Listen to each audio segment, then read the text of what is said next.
to the republic for which it stands, one nation, under God, indivisible, with liberty and justice for all. Thank you for coming out. Just wanted to reiterate the thank you to those that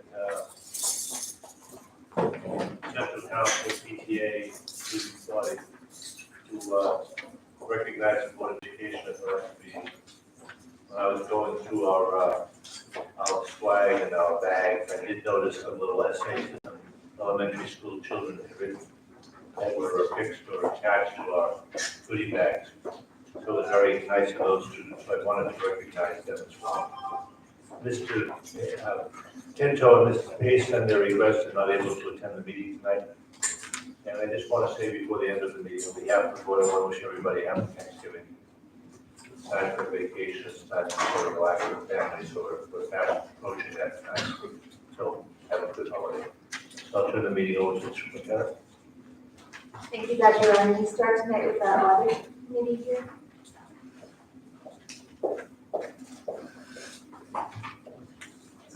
Thank you, Dr. Gallagher, Dr. Ryan, Board of Education, Administration, and Community. My name is Jill Sanders. I'm a partner with the firm of Cohen & Danowski. We are the external auditor for the school district, and our role is to audit the financial statements of the school district as of June 30th, 2023. And we've just completed our audit and recently released our opinion and the documents that go with the audit. The Board of Education has documents in draft. Until such time as you accept them, I cannot finalize them.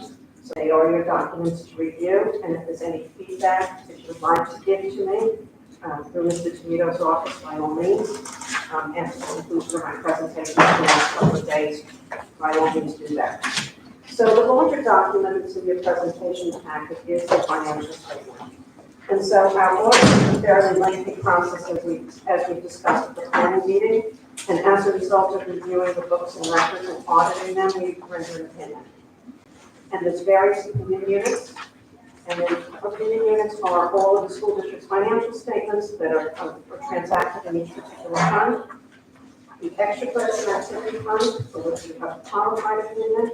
All of the other funds we have an unmodified opinion, are the transactions that are handled by the students, although the state education department wants those included in this particular financial statement. The report is that the district is in good financial condition.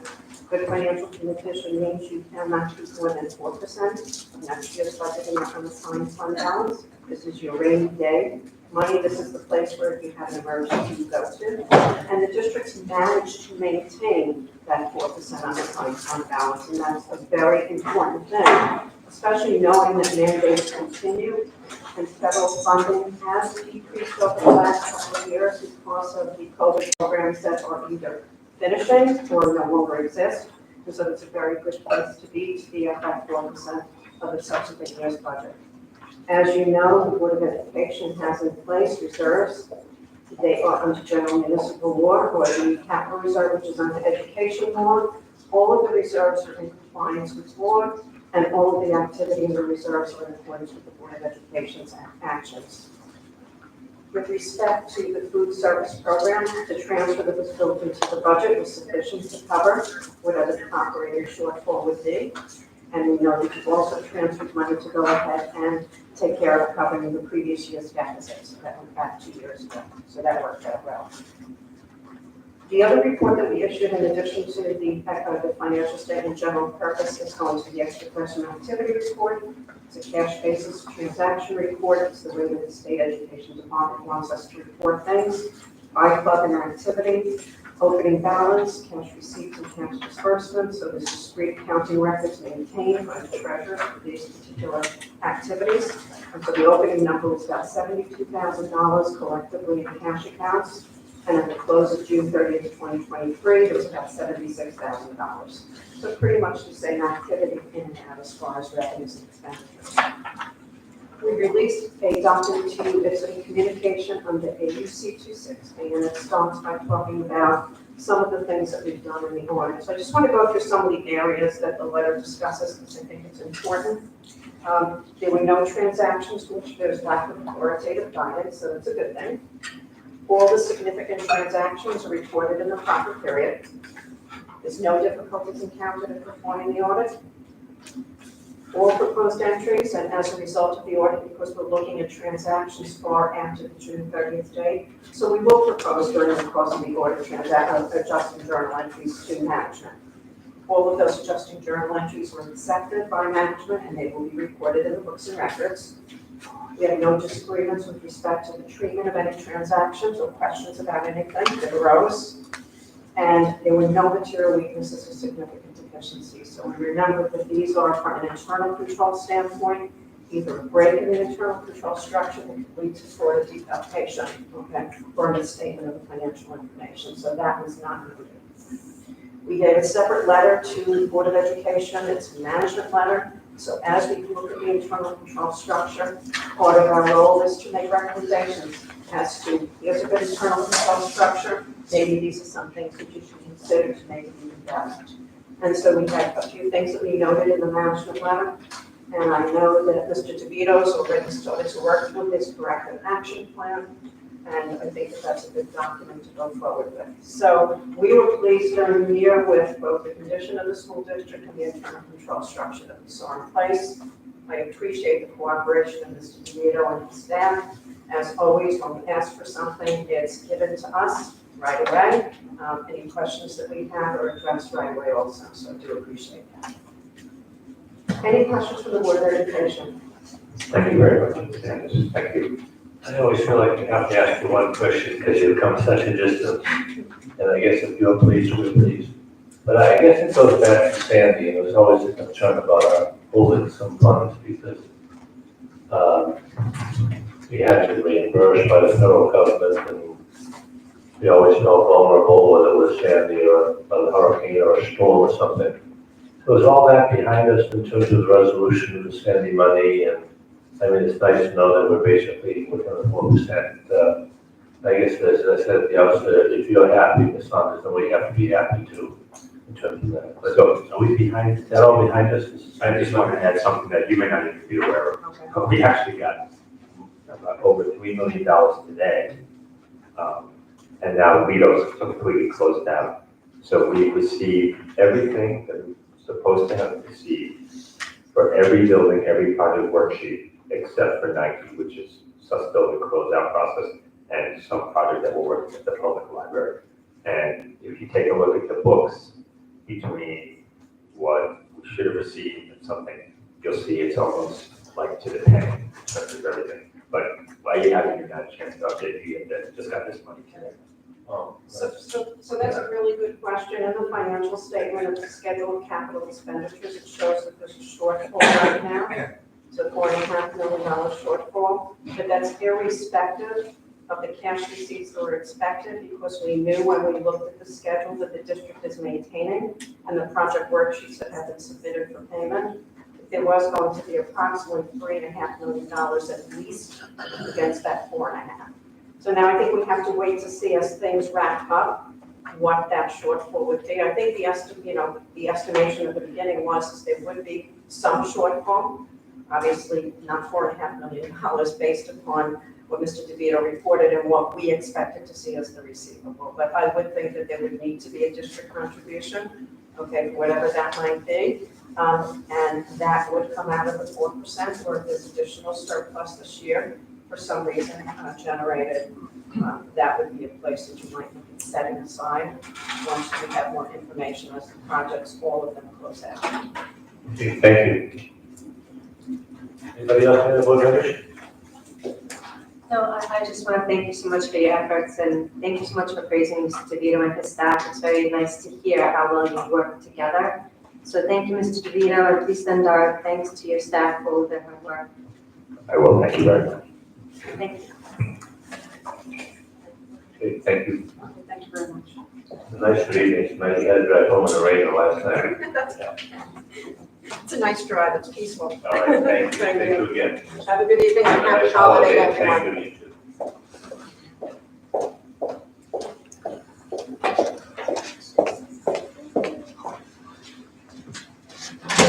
We'll proceed with the regular meeting. If anyone wants to come in and grab a seat, feel free to do that.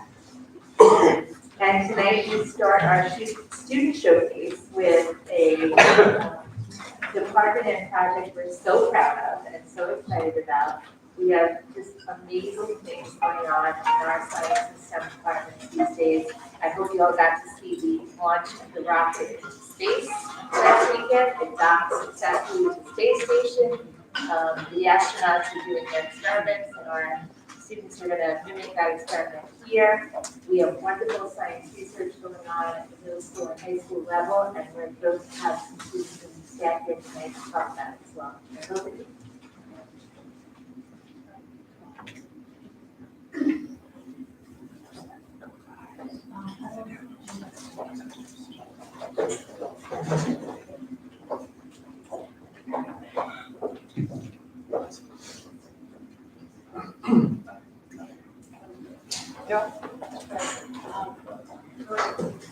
I'm just going to give a brief intro and then I'll turn it over to the students. Oh, Mike, you really? Yes, you can have it.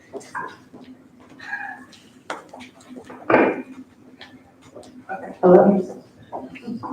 So I'd like to first start by saying it's a privilege and an honor to work with your children and the students in Long Beach. They are really exceptional and they've been working really hard in science research at all levels. And it's really exciting work that we're about to go into competition starting tomorrow when license applications open up. So just a brief overview of what research is for us here in Long Beach.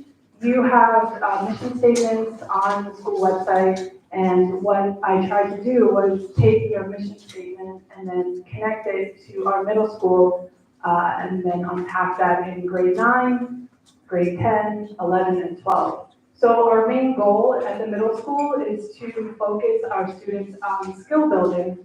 And skill building means not just collecting data, but how do we analyze that data? How do we make chemicals from scratch? How do we dilute solutions, things like that. In grade 9, we start to do some guided experiments, and it's okay, she'll be fine. And with those guided experiments, they are then able to compete in science fairs and loosen up to semi-guided experiments. By the time the students are in 10th to 12th grades, they are able to take on full research on their own. We have a lab facility at the high school, and they also have opportunities to connect with mentors in our community. So my goals that I hope to bring to Long Beach is, well, obviously we'll be doing LISIP starting tomorrow, but at the 8th grade level, I'd like to connect science research to the NYP community projects. And hopefully in the future, I'd really like to see our high school students have opportunities to get college credit in the high school. So right now, the University of Albany is offering college credits to high school students for research programs, and I'm looking into that with Ms. T and hoping that that is a possibility for the future for our research students. So that way they can start their college careers ready to go with some, with credits. Levels of a science fair, for those that are unfamiliar, we started our local fairs, which is LISC, SAWA, LISA. Those then build into national fairs with Regeneron and the junior science and humanities. And then our international fair, the big one, is ISEF. And there's really only 2 routes to get into ISEF. It's through LISEF or through Regeneron, and we do have a Regeneron submitter that is here with us today, and we're really excited to hear about his work. Before I turn it over to the students, I just want to share a couple of partnerships that we've added. The first edition is the Atlantic Marine Conservation Society. They work with our local wildlife, and specifically the marine life, turtles, whales, and they will be doing Zoom sessions with our students and allowing those students to take part in necropsies to determine cause of death for some of our marine life that we have here off the shore. So I'm going to start with my grade 8 students. my husband is supposed to be running in with their scripts right now, and he is not coming through that door. But they should. Would you mind introducing yourself? This is the first I've had a chance to meet you. I think I know who you are, but I just want to formally cement that. Sure. My name is Kristen Conklin-Carney, and I am a science research teacher here at Long Beach. My background, for those of you that are unfamiliar, I taught for 10 years teaching living environment and earth science.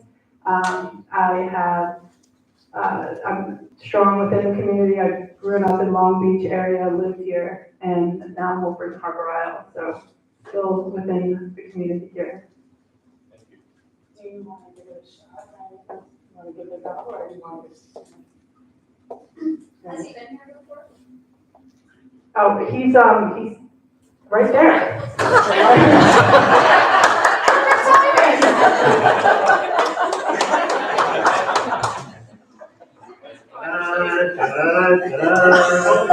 This is all part of it.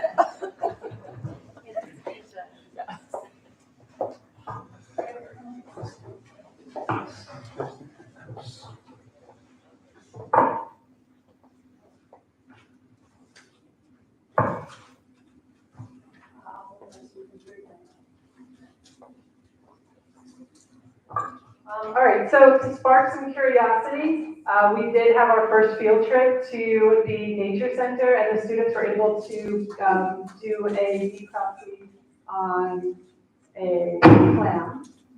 And You got a quick time here, so I'm going to start with your chemicals. In science research, we need to create stock solutions to determine how substances can influence living things. In our class, we learned and actually made our very own stock solutions using copper sulfate. We first used a specific math formula to determine the percent concentration, which is percent over 100, and that equals the mass over volume. The mass is measured in grams. We needed an electric scale to weigh out the grams of solute needed to make the solution. I am interested in being a part of the medical field in the future, specifically working with young children. We will be making our own solutions in class using the main chemicals and fertilizers. We will be allocating potassium nitrate to determine the effects of this chemical on weed. We learned that allocating means to take a portion of the stock solution. On Long Island, there are issues with this chemical in the form of runoff. I am looking forward to making these solutions and carrying out these experiments. I am also interested in working with chemicals because I am planning to pursue a career in plastic surgery. Once chemicals are made in class, we need the paraffin on the top to protect the solution. Here's a sample of copper sulfate. First, you need to take off the film and push with your thumbs to cover the flask, as shown with Izzy.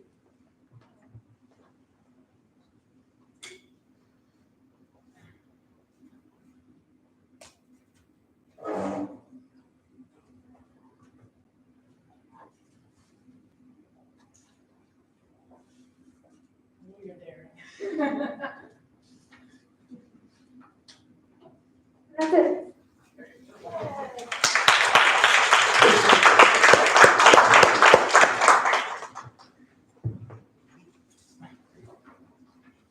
Just give us your names, please. I'm Shannon Tozer. Izzy Shenbury. Okay, thank you very much.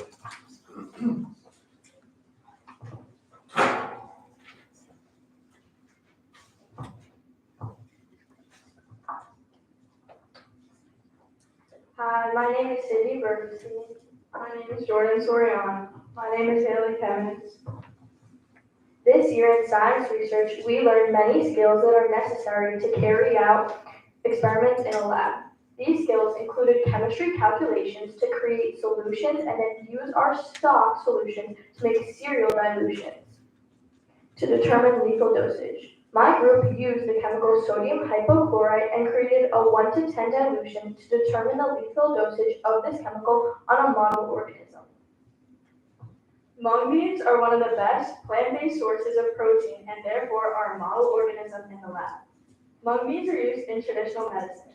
They are an excellent source of protein, fiber, minerals, vitamins, and significant amounts of bioactive compounds. Chemical sodium hypochlorite can be used in root canals, and we wanted to determine if waterways are affected when this chemical seeps out into the environment. Sodium hypochlorite has a high pH like bleach and is used as a disinfectant. Most organisms will be able to remove this chemical if it is put down into a drain system. However, we wanted to test the effects of what might occur if the chemical is not removed from the environment. We asked questions such as, when the water that contains our chemical leaks into the environment, at what dosage is it lethal to plants? We are still investigating this. However, our data so far has shown that high levels of sodium hypochlorite did in fact increase the growth of our mung beans. We will continue to test how sodium hypochlorite influences agricultural practices.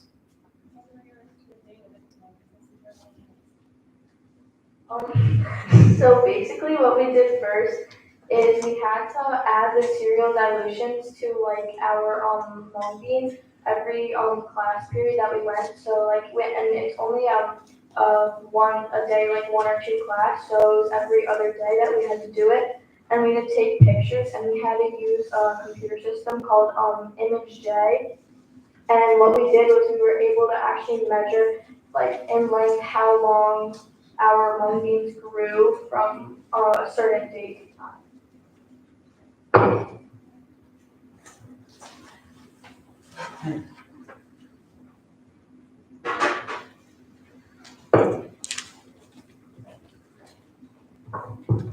I'm Castle Cobb. And I'm Casey Kemmons. Our group focused on zinc as a possible chemical to increase growth. Zinc is commonly found in fertilizers and is a main component for plant micronutrients.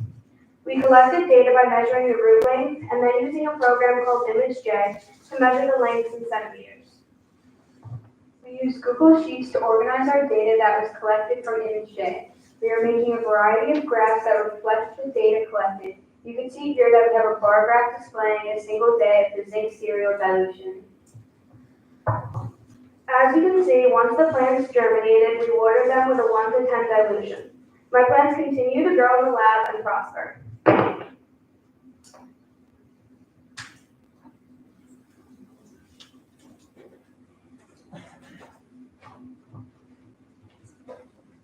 Good evening. My name is Vanessa Montez, and I'm a science research student at Long Beach High School.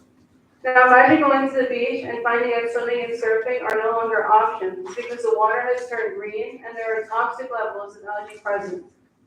Imagine going fishing on the Pier Point lookout and finding that most of the fish are gone due to toxic levels of dissolved oxygen. If you had the opportunity to solve an issue in your community, would you do it? This is a topic that sparked my interest because I felt as though there was an opportunity to help my community and contribute to solving global issues. Our communities have a responsibility to maintain our environment and protect the other organisms that inhabit our homes with us. For my project, I am working with chlorophyll A and researching the connection it has with eutrophication and algal blooms. Chlorophyll A is a type of chlorophyll pigment that is found in chloroplasts and used in photosynthesis. Photosynthetic organisms such as algae and phytoplankton utilize chlorophyll to synthesize their food. This means that levels of chlorophyll A can be effectively used to measure algae. This is important because when we monitor algae, we can detect algal blooms. Algae blooms are harmful to water bodies and the organisms that inhabit them because algae absorbs the oxygen and blocks the sunlight that would normally support a variety of land and marine organisms. Algal blooms are also aesthetically unpleasant since they turn the water green and cause a foul odor to arise from the water. For my project, I am focusing on phytoplankton, which is also known as microalgae. At healthy levels, phytoplankton supports the food chain. Unfortunately, there are communities on Long Island that overuse fertilizers and they largely contribute to the algae blooms. I witnessed this firsthand when I saw those that turned noticeable brown color during experimentation, when the other samples from different sites were either a light green or a light brown color. This sample had come from a station that is in an area known to overuse lawn care products. Fortunately, the science research program has allowed me to conduct my own research and enrich my curiosity in this subject. Working with the town of Hempstead has been a great experience and helped me address a global issue by starting with my own community. I firmly believe that we as humans are able to maintain and fix the issues of our planet by accepting responsibility and taking action. Thanks to science research, I can begin to take my own action. Thank you for your time.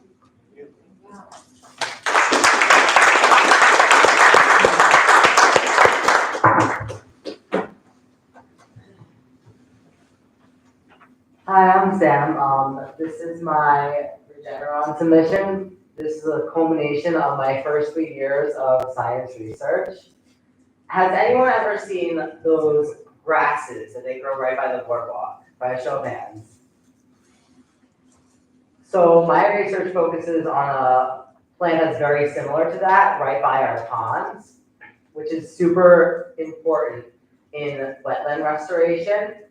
And so I kind of saw how different variables affected the microbiome, which is like the community of like bacteria and microorganisms that are right in the roots of this plant, this Spartina alterniflora, and seeing how these microbiomes are affected by the different salinities and temperatures. And I was able to find a strong negative correlation between salinity and biodiversity of this microbiome, and also a strong negative correlation between salinity and the relative abundance of cyanobacteria, which can indicate that salinity has a negative effect on the Spartina, which can be very useful for wetland restoration.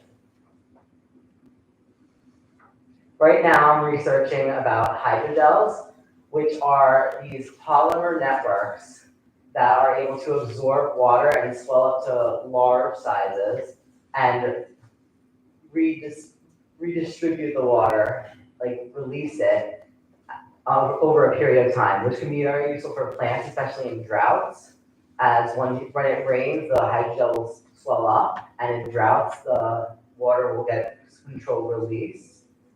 And hydrogels are not only useful in agriculture, they're useful for drug delivery, wound dressing, diapers, fake snow, and of course that drought stuff. What I was trying to do is see how these cellulose-based hydrogels, which would be biodegradable based on their chemical structure, I was studying cellulose-based hydrogels with citric acid as their cross-linker, and trying to see how adding different proportions of sorbitol will be able to enhance the gels. And I'm hoping to create a better gel that will help plants more. And we started doing some of the cross-linker preparation. With our first run, we had like this 5-to-1, right? 1 to 5 right here with 1 to 5 citric acid sorbitol. And this lovely bubbly 2-to-1 that did not really go so well. So both of these probably wouldn't really work that well with the gels, especially with having too much sorbitol compared to citric acid. So we moved on to doing a second run with more citric acid. That way we'd be able to cross-link the methyl cellulose better. So we have this nice gel with 6-to-1 right here. And after the run with the sorbitol, we noticed that 6-to-1 in that ratio and like the higher ratio of the sorbitol had better solutions. So I did the equivalent on the citric acid side and got this nice cool powdery crystal stuff.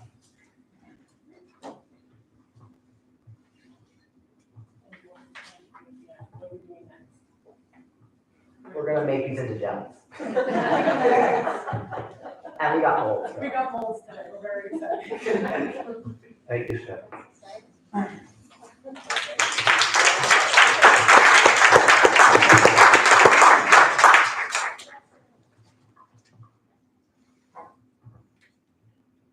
Thank you so much to our research students. Really, really exciting stuff.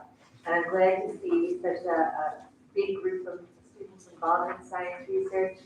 I think it's really one of the most important things we're offering in our district these days, and I hope to see the program go even more with bright lights like you adopting the program. So thank you. So Dr. Brown is here right now, and he is part of the Oracle project. So we just want to thank you for being here, because you've helped us tremendously by allowing us to come to your lab. So thank you. My pleasure.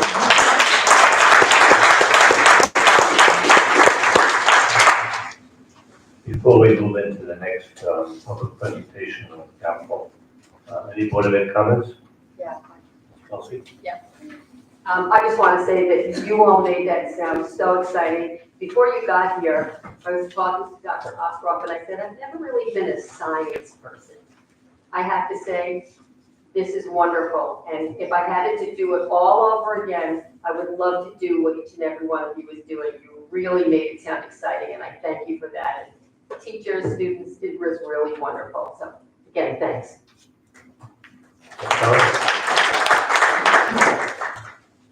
So you guys are a highlight. You really are. You're brilliant. You were amazing at your presentation. You spoke to all of us like you were pros at it. But besides that, your interest and your intelligence and you're excited about what you're doing is just very inspiring for all of us. When they always say that, our children are going to change the world, well, these are some of the children who are going to help make our world a better place. So thank you so much for taking the time to share your experience with us. I am so glad that you are really inspiring our students. Tercy too, since you've been here, our program has really grown so much, and you can see it in our students and in their interest. And wow, you guys really are going to do amazing things in the science research and beyond. So I am really looking forward to seeing what else will come next. And Dr. Brown, thank you so much for your contribution. That is so generous of you to spend your time to help our students. So thank you very much. Very welcome. Now, you are welcome to stay for the rest of the board. I just wanted to Commend you students also. I asked that you identify yourselves at the beginning, because I have the feeling we're going to be hearing a lot from you over the next 5, 6 years, however long you're going to be here. I enjoyed the presentations, and I enjoyed those particularly that linked the research with the community, because it's so important to serve your community, and that it starts here. I'd like to throw a bouquet to Ms. Conklin too, in terms of coming, to your husband who saved the day, got the cape on. I'll be happy I want to wish you guys good luck. to competitions that you have. We've been starving for a Regeneron for a long time here. So Sam, our hopes are on you. So thank you for coming out. You're certainly welcome to stay. I suggest that you might find it a little bit boring projects to get to your own science research. But thank you for coming out tonight. And thank you, parents, for the time you spent in terms of cultivating this interest.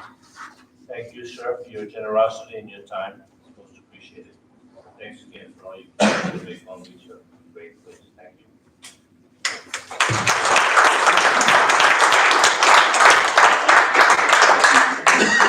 Now, again, if you want to stay, you're welcome to, but if you want to go and other better, more exciting things to do, we understand. And Mr. Vito is up next with the presentation on a future capital plan.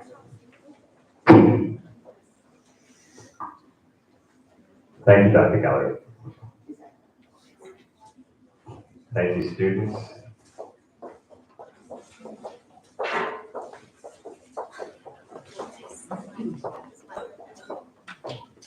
Mr. Grillo, the district architect, is going to join me in this presentation.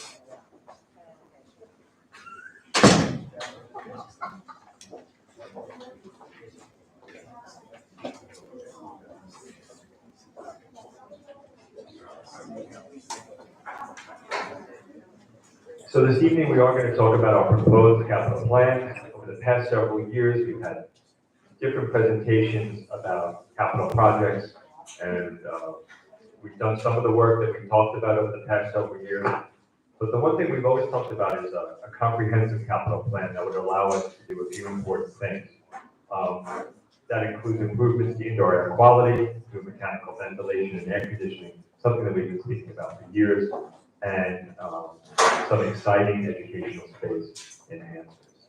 We're proposing that we fund this capital plan with a bond issue. What is a bond issue? It's an issue. It's a school district financing method that allows a district to receive the total amount of funds, usually either in 1 or 2 borrowings, and then spread out the repayment over 5 years. Very similar to a home mortgage in terms of you get the money up front, it allows you to do the construction, and then you repay it over a 15-year period. The proposed capital plan that we're going to talk about this evening reflects a subset of district capital needs. We have many more capital needs than what we're presenting here this evening, but the project has been prioritized by the Board of Education Capital Project Subcommittee. A special thank you to Mr. Dan Conway and Mr. Sam Pinto for serving on this subcommittee. And one of the things that has been important to the subcommittee is the overall cost does not require any additional tax levy, meaning that whatever the tax levy is now to support the current debt service would remain the same. It would be tax neutral. It would not create an additional tax burden on the community by anything that we're talking about this evening. And how do we do that? The current debt service that we have, the school preservation plan was the last big capital project that was supported by a bond issue that was passed by the community in 2009. That is scheduled to retire over the next several years, which means the debt service has been repaid. We don't carry that in the budget any longer. So what we can do is what we say we backfill it, meaning that we then have new debt service to replace the old as it retires, and we'll replace the old debt service with new debt service, either at the same level or lower. Then there's no increase on the tax levy. It becomes neutral. And that is our goal here. So whatever we talk about this evening as a starting point, and as we continue the conversations over the next few months, as we continue to talk about what this final scope of work or this final capital plan is going to be, our goal is always going to be that it's tax neutral. So in order to move forward with the bond issue, the district, after board approval, and again, the first thing we have to get is the board approval on the final scope, we place what's called a proposition on the ballot for public vote. Now, people who are familiar with the annual school district budget vote know that that is one proposition. And over the past several years, we've added a proposition for different capital projects, usually with money we have on hand, either from our capital reserve fund or a line item in the general fund budget that we use to actually fund a specific set of capital projects. This is actually a separate ballot proposition to ask permission from the community to borrow, to do a big borrowing, what's called bond. We are proposing to place a bond proposition on the May 2024 ballot that will appear alongside the budget vote. So you'll see both on that ballot for May 2024.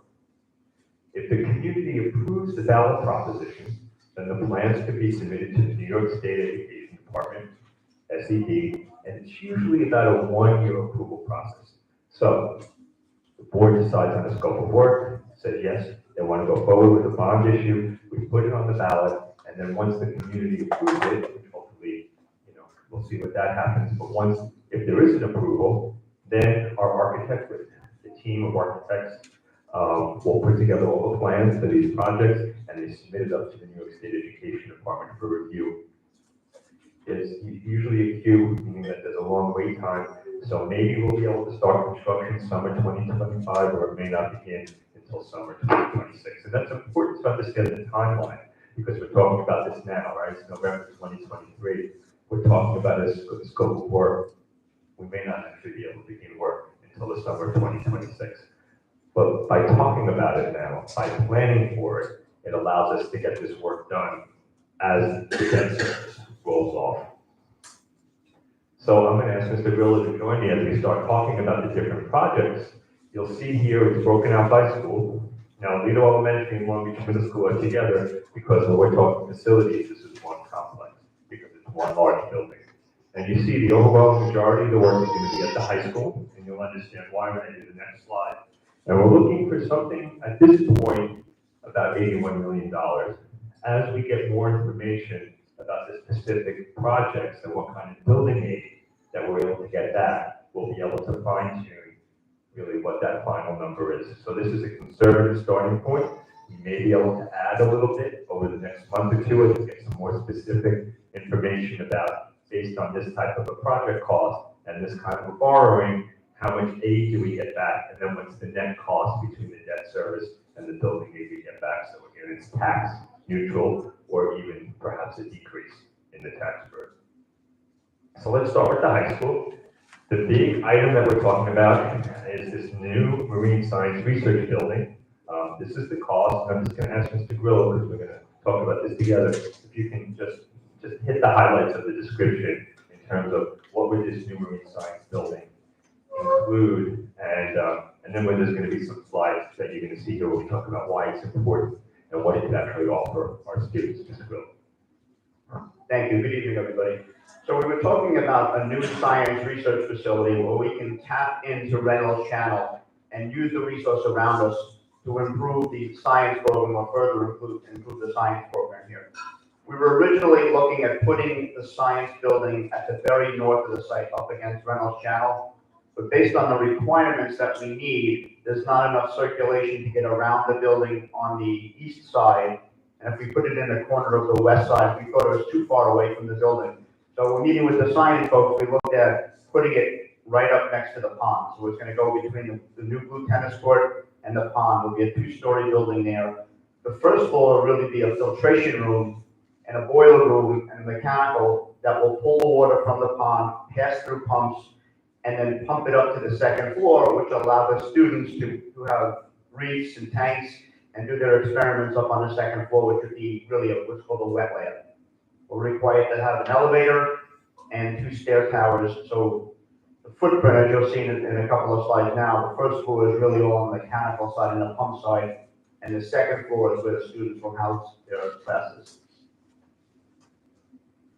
So this is a schematic of the actual new building. I'll go back to the other projects that we have in the previous slide, but I just want to show everybody what our vision is of what this new building will look like. This is the pond. This is the current gym, just to orient you. This is the bus lane over here. This is the layout. It's in your presentation. I'm not going to go through the detail here because it's a little hard to see. And then let me go back to the other two. So we're also looking to have a new carpentry and robotics classroom. The cost is here. Mr. Grill will talk a little bit about the project description here. And so if you're familiar with the high school, underneath, as you're on the south side of the high school to the left where the west side is that open space underneath the 2-story addition. It's all wide open. We would keep the building or the new addition separate from the auto shop where the doors are, so cars can still get into the auto shop program. But to the left of that will be 4 new classrooms for robotics, technology, and to further enhance the CTE program. The nice thing there is we don't need a roof because we'll build right up to the underside of the existing, but we would still need foundations and flood tanks and all of that to prevent from high water tables. And then the third item here was a complete renovation of the cafeteria. Right now it's an extremely large space, expansive, 22-foot high ceilings, all concrete, very cold looking. So we want to warm it up a little bit, install a ceiling, put some acoustical treatment in, relocate the serving line to the center, if you're large, give it more of a college feel, serving line between the 2 spaces. Right now it's broken up a little bit with the faculty room that bumps out into the 2-story cafeteria space. And then we'll have additional seating along the window wall with charging stations for the students. so some of you may be asking, why a marine science laboratory, and why do we think that's a priority here for this new bond issue that's going to support this proposed capital project. And I just want to go over a few things. First of all, it provides a facility for our students with flow-through tanks, model reefs, and marine life study tanks, which will allow students to advance marine science research, to properly prepare for science competitions, some of what you heard earlier this evening, as well as engage in programs such as aquaculture, marine lab technology, and marine repair. These are new areas that we hope will prepare our students for what we call blue economy fields, and that is a growing field on Long Island where there are jobs. So not only do we feel like we're going to tap into interests that our students have, but actually prepare them for careers that exist already and also are growth careers. Also a field trip location for our elementary and middle school students, and it also frees up classroom space for other purposes that we want to do.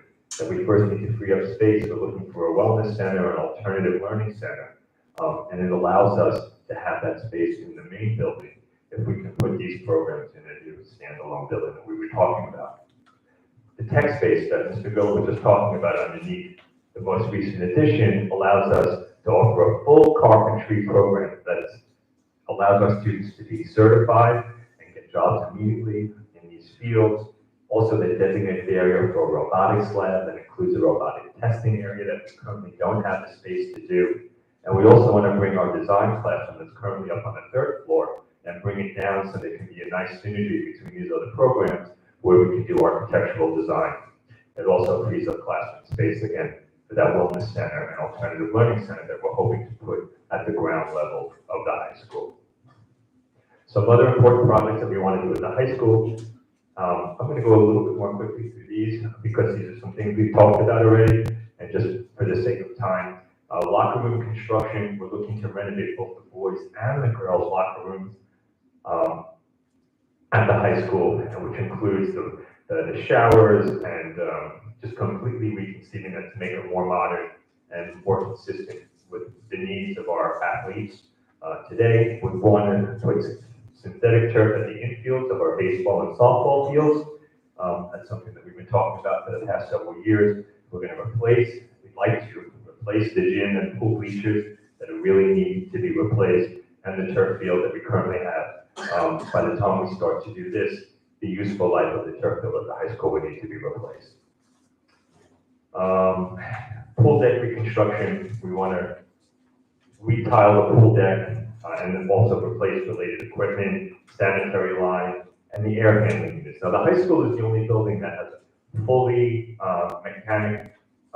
mechanical ventilation system and air conditioning system, but it is the end of its useful life in a lot of the areas, and we need to start replacing these air handling units. So we have a placeholder here for about $3 million to replace what we're calling priority 1 air handling units that were not replaced in the previous bond issue. This was the borrowing that we did for the high school back in 2013. So we know we need to start replacing those and some other maintenance items here. And that's how we get to that $42.6 million at the high school. You will see that in all of the other buildings, the main item here is ventilation systems. That has to do with the mechanical lab, so that we can get fresh air into the building mechanically without having to open up windows. And it also has the air conditioning, and it's something that we've been talking about. So the biggest cost item in all the other buildings is going to be the ventilation. So if you were talking about doing the remaining elements over in Lido Elementary and the middle school, we're also proposing to do a locker room reconstruction in the middle school. It's in, major need of updating, and then some other maintenance issues, such as some interior doors and the athletic field replacement over at the middle school in the back, Veterans Field. At Lindell, again, ventilation and air conditioning, same idea.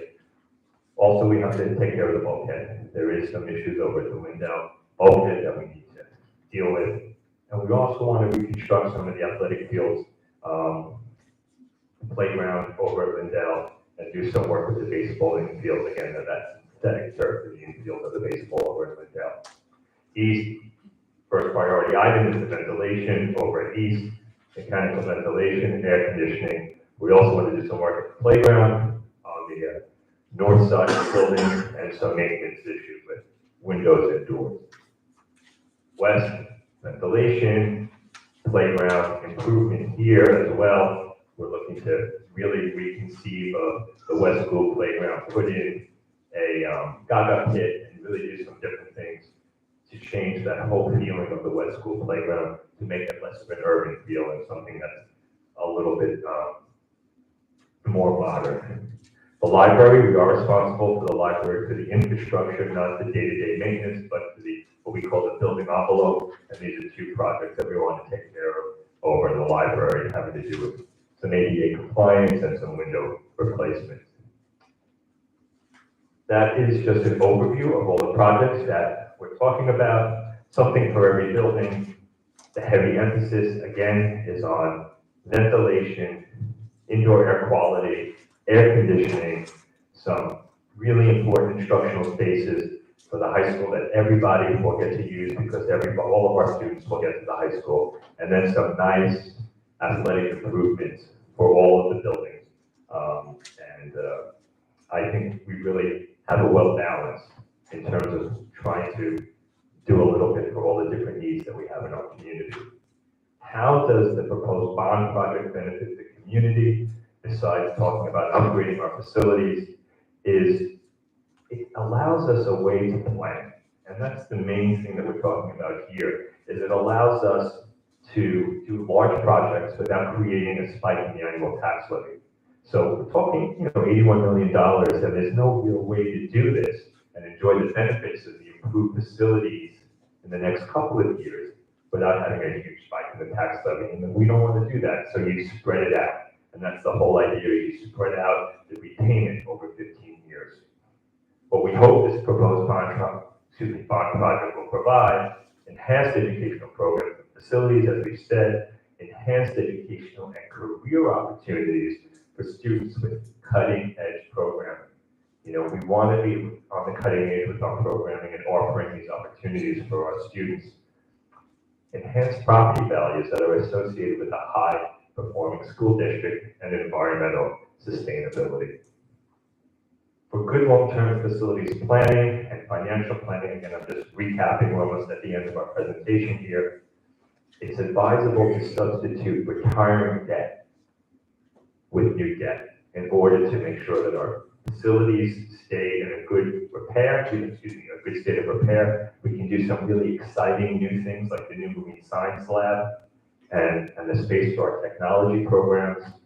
And if we replace existing debt service with new debt service at the same level or lower, it has no tax impact.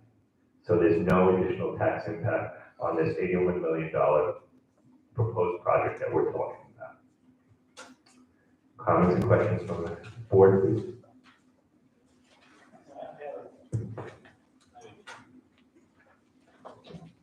I have a few questions, Mrs. DeVito. Thank you for the comprehensive presentation. Thank you, Mr. Grohl, for your attendance here tonight.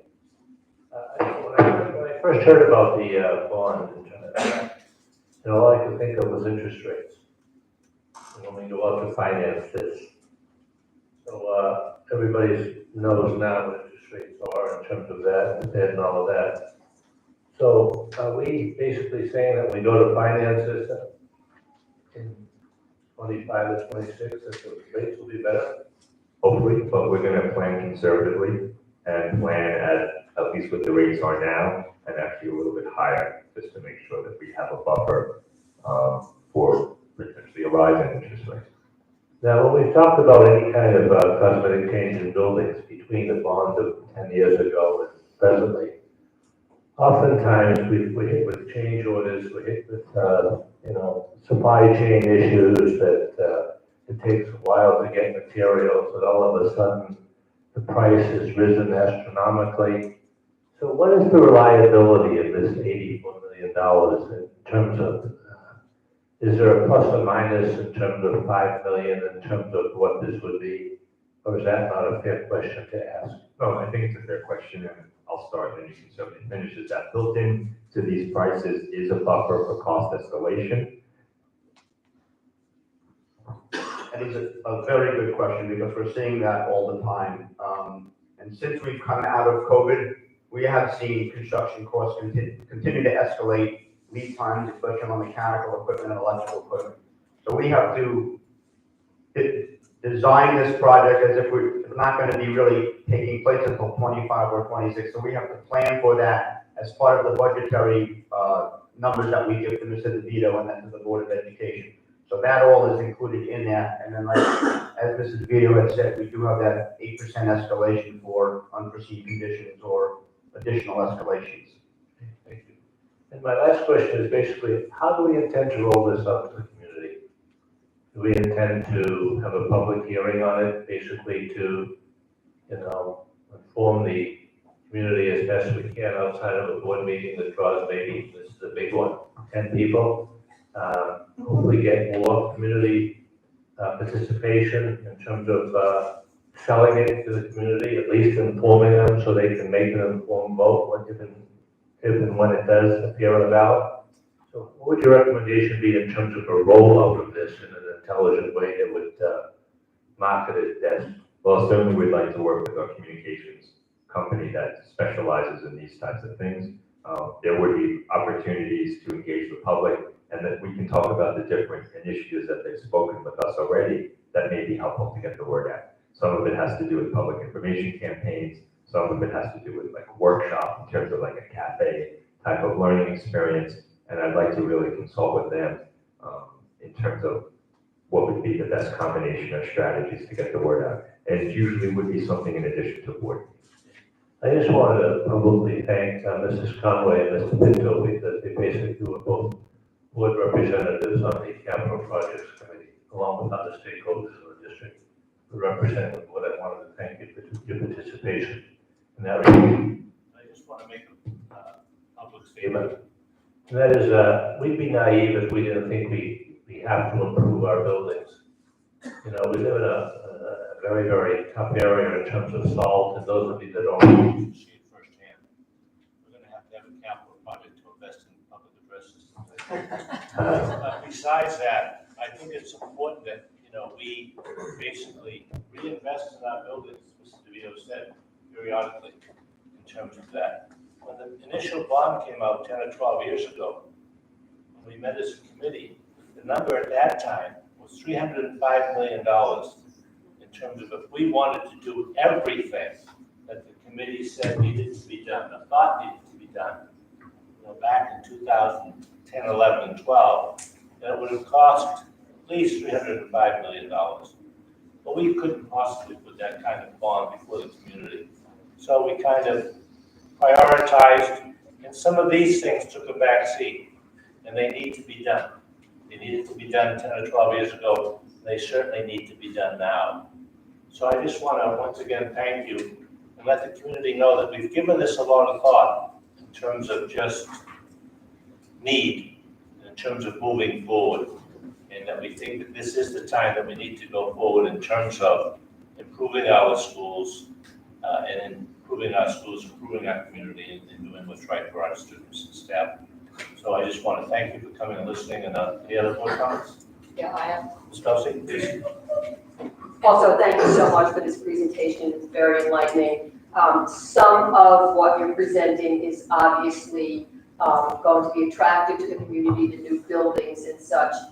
Just one question about the robotics sector that you were talking about. How would you access that? Would you have to go outside, or would you be accessing that from the building? From the building. Okay, that makes good sense.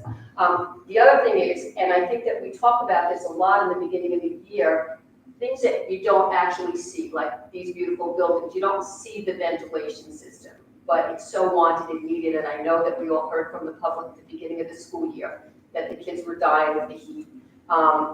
And this is something that you don't see, like these gorgeous buildings, but you certainly feel, and I think that the entire community would really appreciate having the kids be, and the teachers and everybody else who works in the school, be more comfortable with the new ventilation system. So I think it's necessary, it's what people want, and yeah, so thank you for that. Thank you. Ms. Keller? No, thank you so much. I want to thank Mr. Theodore and Mr. Grillo for their hard work in this area. We really kind of talked it over and over again for months and months on hand. And, you know, we had our students here earlier talking about their science research. And when they first mentioned this building, they're like, do we really need this building? Yes, we do. We really need to help all of our students learn. We need to help all students with their interests. Just like years ago, when Don was talking about the bond, there was a lot of discussions about, do we need to turn fields? But look at our fields now.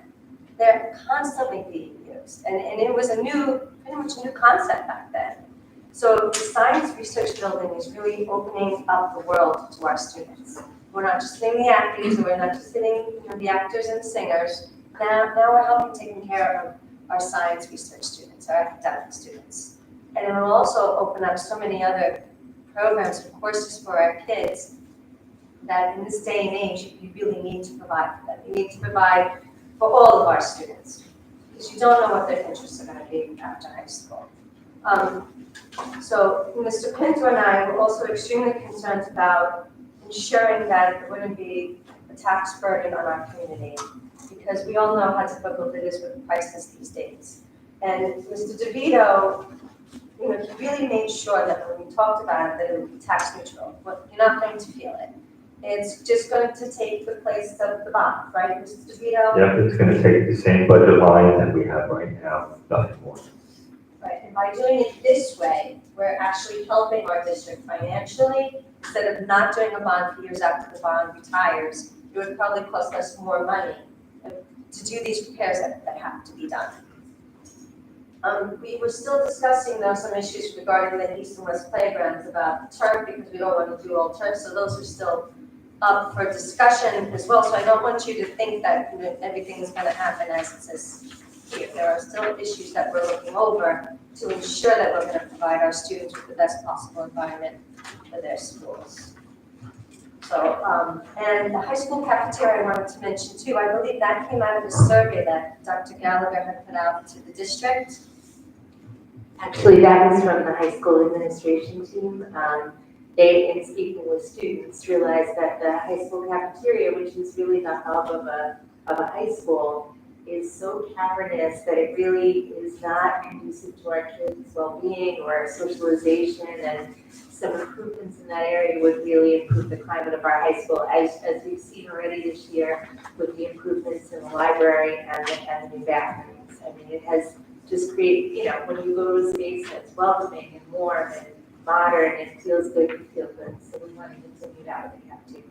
All right, so that's good, so the students even have input in it with the administrators. So that's all I really wanted to say. Thank you so much for your. Thank you, Mrs. Khan.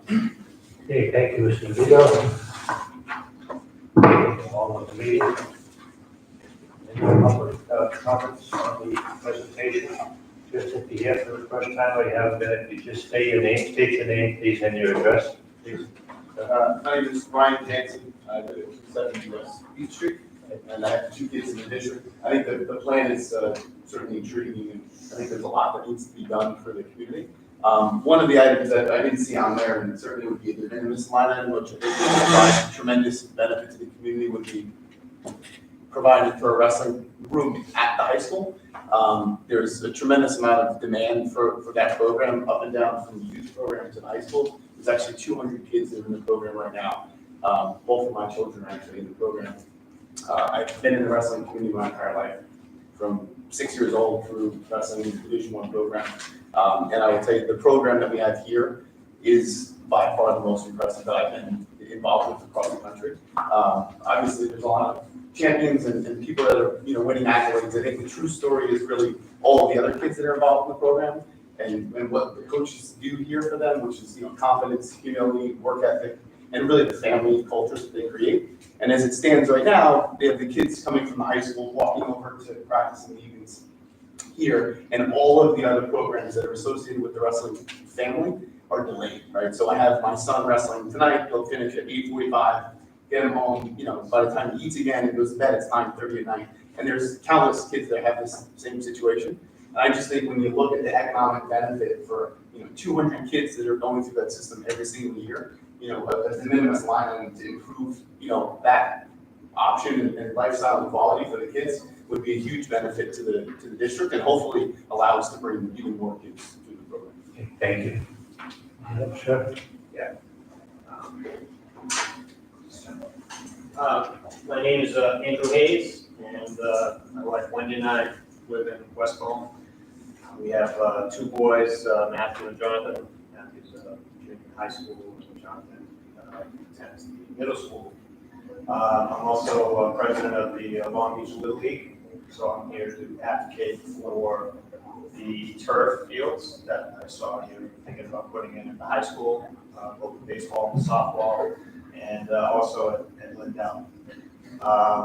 You know, obviously we have amazing facilities. You know, as you guys know before, we have an amazing turf field here at the middle school, and we have an awesome turf field at the high school, and that certainly services football, soccer, and lacrosse, and you know, like Conway said, there's kids out there literally like every hour, every day, every weekend.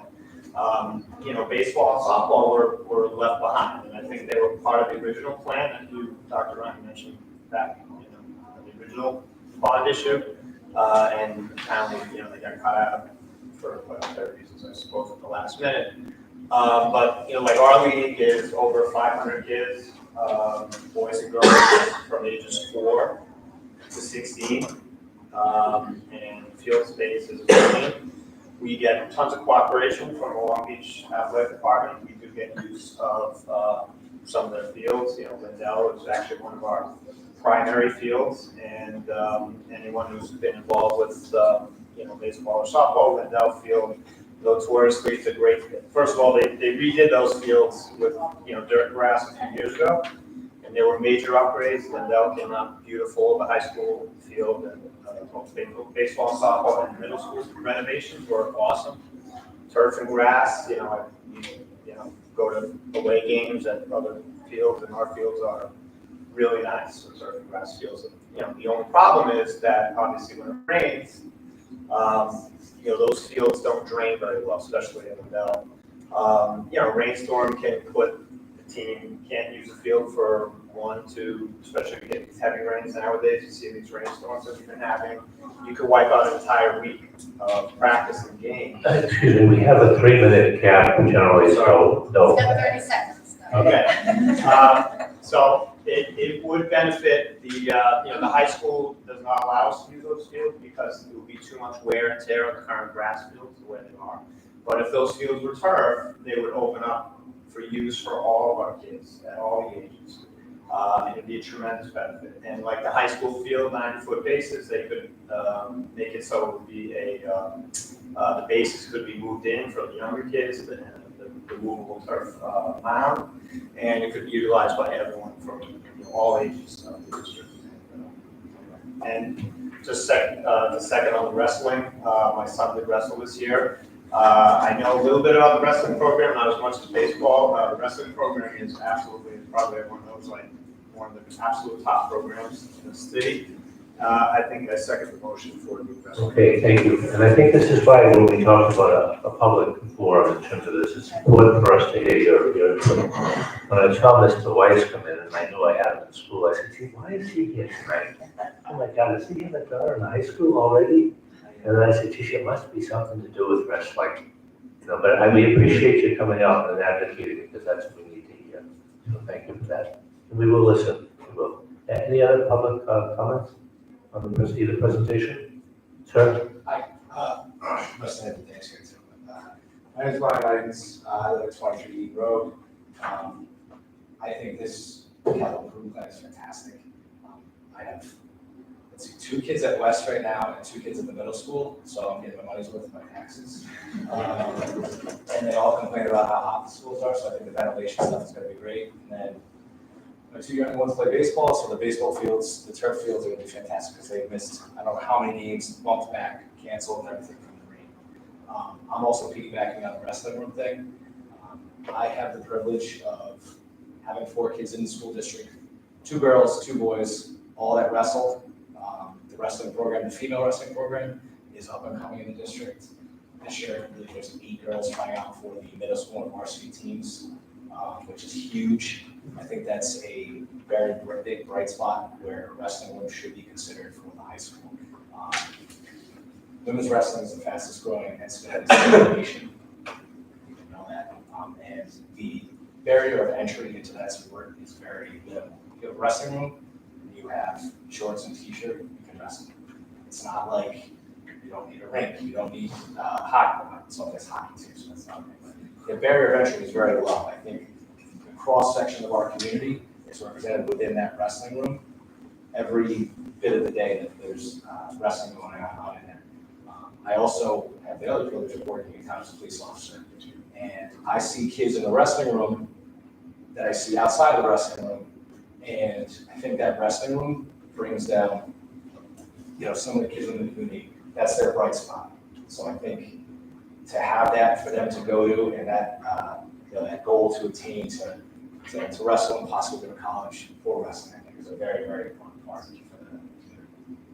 So please consider adding it. Okay, thank you. Thank you for coming out. Thank you for your presentation. Anybody else? Okay, just a slight change. I was informed that there is a student here from the high school, from the student organization. Sydney?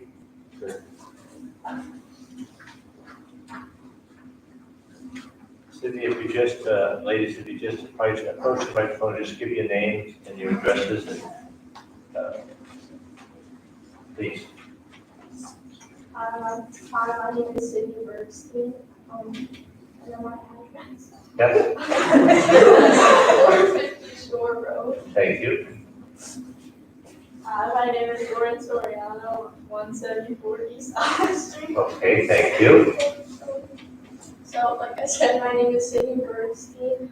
I'm president of freshman class and an active participator in student organization and a student athlete. I'm also involved in student organization, freshman class, and I'm also a student athlete. So, we are,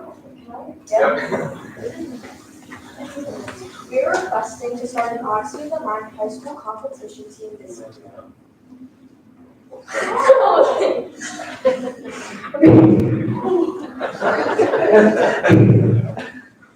Okay, so we're requesting to start an Odyssey of the Mind high school competition team this year. We have already spoken to Dr. Newman and Mr. Myers, who would love to start this program. We have been doing OM since 4th grade, and we want to represent Wilmington again. As in past years, we've been state champs since 5th grade. We were #1 in the country last year, and we've been to regionals, worlds, and states for 6 years. Through this club, we have learned spontaneous thinking, public speaking, and decision-making skills. This is not a science or math program. Although we have a theater program, we don't have a club or program that combines engineering, spontaneous outside-of-the-box thinking, or a theater program. Although there are already many options in the high school, many of the students who have previously committed to this program and want to participate again are willing to dedicate their time and efforts. We would love to hear what the board has to say about this proposal. Well, first I want to talk to you about student organization. My understanding of student organization is you're going to represent the entire student body in terms of what's going on in high school and what you think the board needs to know. So I appreciate this being your rookie opportunity. You know, I think we all respect the issue of the Odyssey in terms of Odyssey of Mind, in terms of that and what it's done for our students in our district. Once again, it's like anything else. We'll take it and we'll talk about it. We're not going to snap our fingers and say, yeah, tomorrow we'll get you a moderator and you can have it and good luck in the world championships. It doesn't work like that. It's a little bit slower, a little bit more methodical in terms of that. But we certainly welcome hearing this in terms of that. We're all proud of the achievements that RSC has made in the past and hopefully will continue to make in the future with very young kids. My own feeling with this is that the high school has so much to offer in terms of whether it's what we heard with Marine Research or whether it's National Honor or the club's not mock trial, but the thing that the Model Congress, there's so many avenues, there's sort of an extension for OM. And this is just one person of a 5-member board talking. So I think it's interesting. For me, I'm a little skeptical about supporting this, to be honest with you. But like I said, there are 4 other members here. And I think high school provides so many other ample opportunities for students to develop and to develop those skills that they got in OM. So that's where I stand on this, but I'm certainly willing to listen. And Dr., if I could just jump in, these lovely ladies wrote a very respectful, wonderful email to me. And I did say to them that we were certainly willing to entertain this as a possibility. But as Dr. Ryan said, there's a process that you have to go through. And mostly that's because we have a budget that we have to kind of stick to. So you have to propose it for us to add to the clubs next year. And OM can be a little expensive, as you know. Worth it, but expensive. So if that's something you're passionate about, work with Mr. Myers and Dr. Newman and propose it. There's a process that you can go through to propose a new club and get a moderator, and we'll consider it as part of our club long term. Okay, but good job. It's good to advocate for yourselves. Can we just say one more thing about it? Yeah, I just want to say, you will have a 3-minute cap, just like everyone else. Please, go ahead, go ahead. One of the last things we want to say is if the board can't fund this program, there is an alternate opportunity or option that we could go through. There is an option where we could try to fund ourselves through GoFundMe and stuff donations and bake sales and stuff to try to raise enough money Obviously that would be very hard as we know, but, we do have to ask you if that does happen, are we allowed to like compete under the Long Beach Public, school name? I would say not. I would say you'd have to do what every other club does in terms of that. And if in fact it's a school-sponsored event, the school district should sponsor it, they should pay for it, and they should not let your kids raise the money or put yourselves out there in terms of that. And if the board and if the administration feel that it's something that we should consider, they'll let us know. And we'll try to find room where we can fund it, try to find a code or someplace where there might be money. But I myself would strongly discourage kids going out and doing their own GoFundMe pages for programs that the school district should be supporting.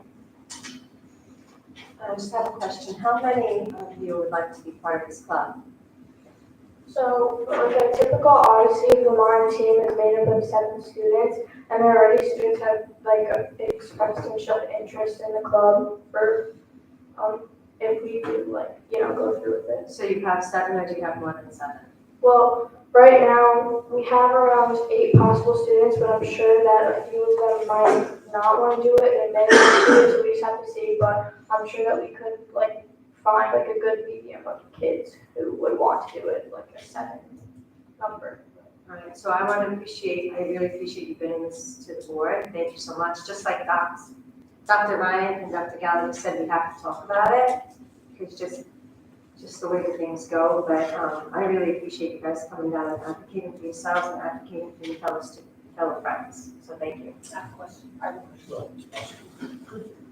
Just one quick question. We think of OM as something that takes place in the lower grades. How many high schools are actually participating in this kind of activity?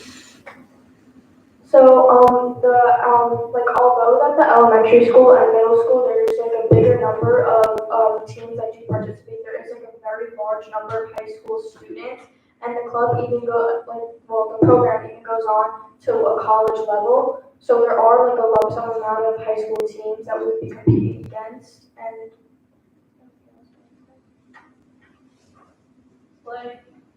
for reference, last year we competed against 1,000 teams in Worlds, so probably be similar for high school too. Okay, thanks. Thank you. Okay, thank you. Now you can go to the mic, Mr. Tozer. Yeah. Thank you, ladies. Good job. I have a question. My daughter's been OM, Leah Name, Tozer, address, please, thank you. State Street, oh, look, she's different. She's been in OM for a long time. If the PTA wanted to fund a club for the high school, because we've been to World, we've been to States, we do this every year, and it's a phenomenal club, and I don't know that what they're doing actually would be able to be done in the school itself. It's very, very different than what we have to offer, which is why I love doing more things to have a better school district so people actually want to stay in this district. So, but for OM, if PTA wanted to fund a team for the high school, would that be something that you guys can get behind? Because we certainly do fund a lot of things that the school does not fund that we actually do in the school. Well, I think we could consider it. I think we probably have to turn it over to council Yeah.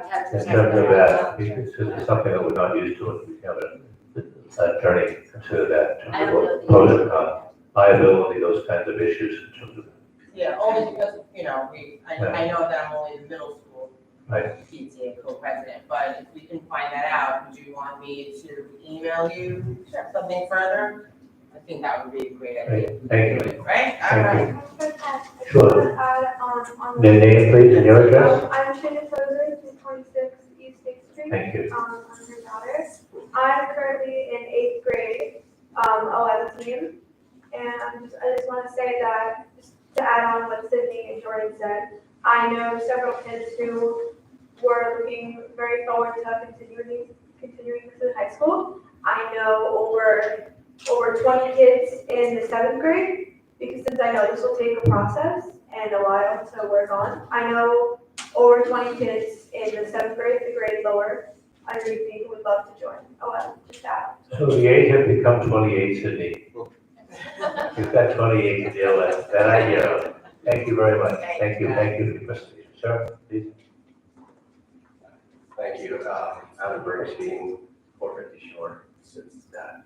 I was the parent coach for 5 years now, and one of the things I just want to urge the board to consider is the notoriety that this brings. And these gentlemen spoke profusely about both baseball and wrestling, and we also know how popular swimming is and how much brand name recognition it brings. But something like Odyssey of the Mind is, although not academic, falls under that purview, and the name brand recognition of having a caliber team that these kids have proven year in and year out is fundamentally important. Those two girls are ranked number 2 in the world, right? Not in just Long Beach, but in the world.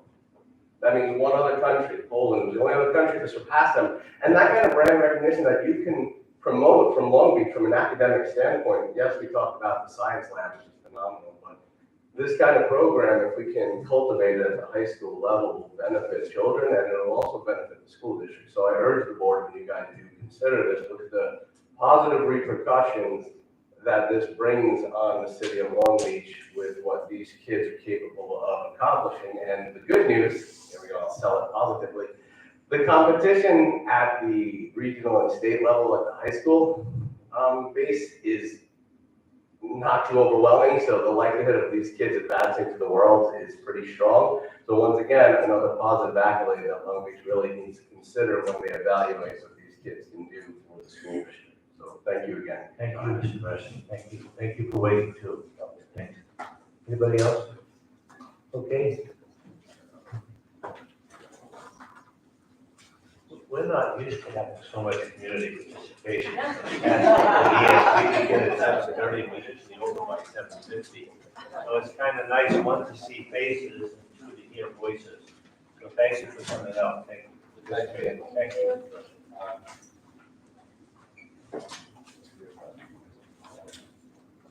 I don't have my glasses. Treasurer's report, the vote necessary on that. In terms of, yeah, thank you. Thank you, Ms. Dosey.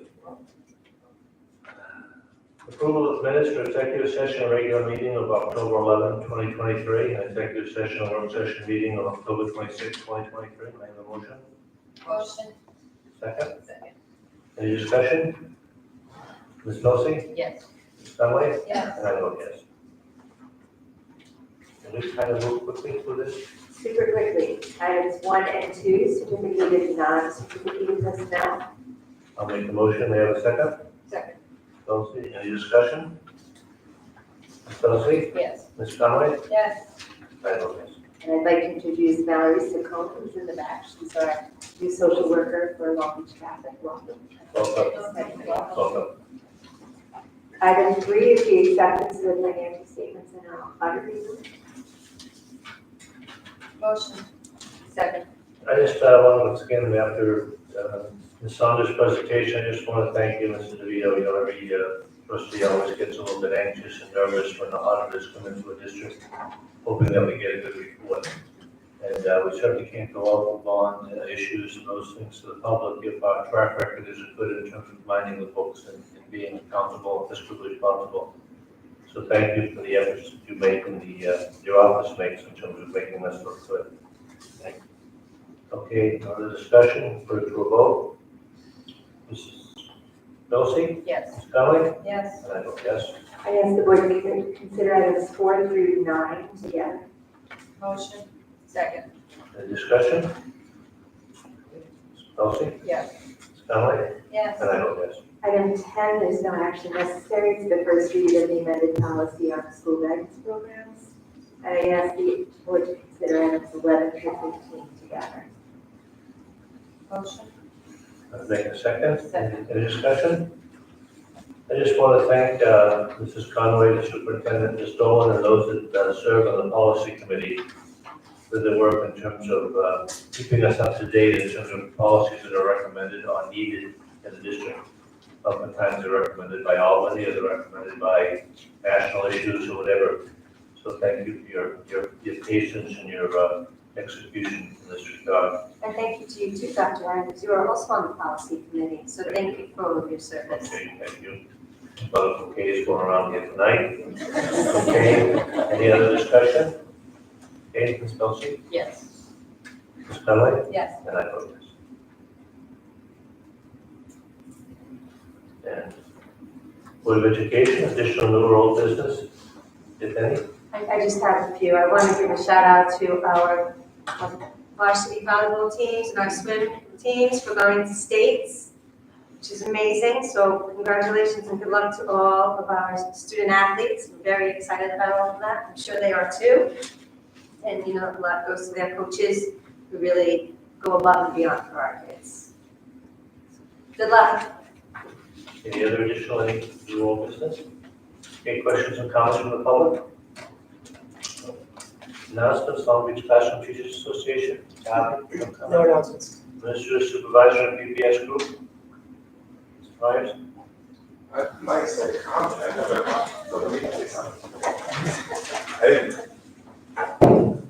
I don't typically attend these in person, I usually watch them from home, and I'm glad to actually see all the community support here, and it was really exciting hearing from our students and seeing all the great work that we're doing in our schools, and thank you everyone for considering some of the improvements that were presented. Thank you. Okay, thank you, Mr. Myers.